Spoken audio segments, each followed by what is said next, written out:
Hey, what's up, you guys? Bloody Jacob here to give you my thoughts on Deadpool and Wolverine. Now, to preface it a little bit, I absolutely love Wolverine and especially Hugh Jackman's portrayal of it all these years. Absolutely adored Logan. And just Hugh Jackman in general is just one of my favorite actors growing up. Van Helsing is one of my all-time favorite movies, even. And of course, I loved what they did with Logan. Um, I know a lot of people's concerns were that I would dilute that film and that story. Uh, but without spoiling anything, I know people are like even more sensitive about it these days, and as well as me caring about someone's experience with the movie.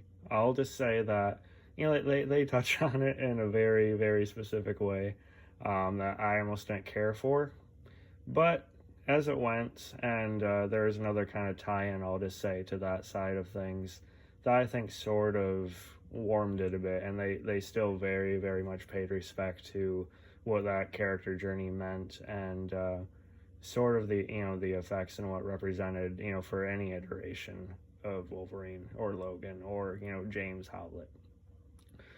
So I think they definitely got you back after that. And of course, Hugh Jackman coming back in general, if the guy's up for it, if he wants to put in the work, I think he's still awesome in the role. So I welcome seeing him in even like zanier, out there stories. Movie like this being almost completely fan service based. I'm not going to say no. He obviously still has a passion for it. He obviously still has the ability to do it. And of course, seeing Deadpool and Wolverine together on screen, it's exactly the way you want it to be. Whether you've read comics or you've seen like one of the animated films, it's like ripped off right off the page from that. The dynamic is perfect. Ryan Reynolds, of course, still delivers as Deadpool. I like sort of how he's integrated into the story at the start of the film.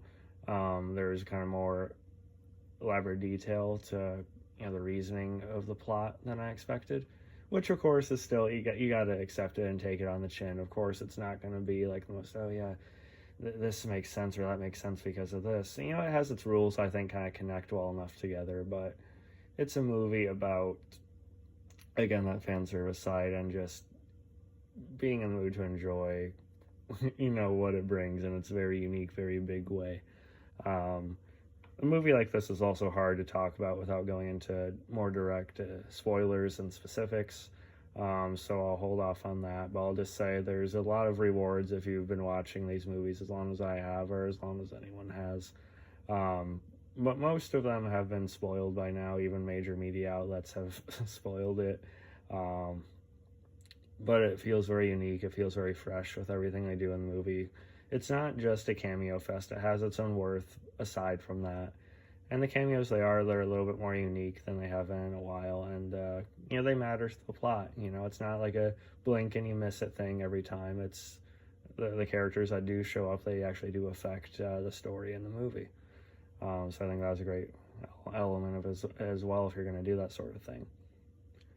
And it's actually over 2 hours. I think it's like 2 hours and 12 minutes, but I never felt the length of it whatsoever. It completely justified its runtime. I really, really love this one. It definitely gives Godzilla Kong the New Empire some competition for me this year. I think this is a great movie to have. Villain-wise, I think she did well. I don't want to say too much about her. I'll say she has a connection, to Charles Xavier.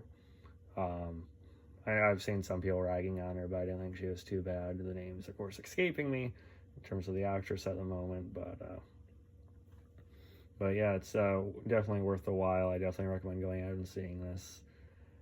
And yeah, it's doing incredible at the box office, and it definitely deserves to. So yeah, if I had to rate it, I'm giving it anywhere between like an A- and A+, somewhere in that A range. And yeah, I'll catch you guys next time.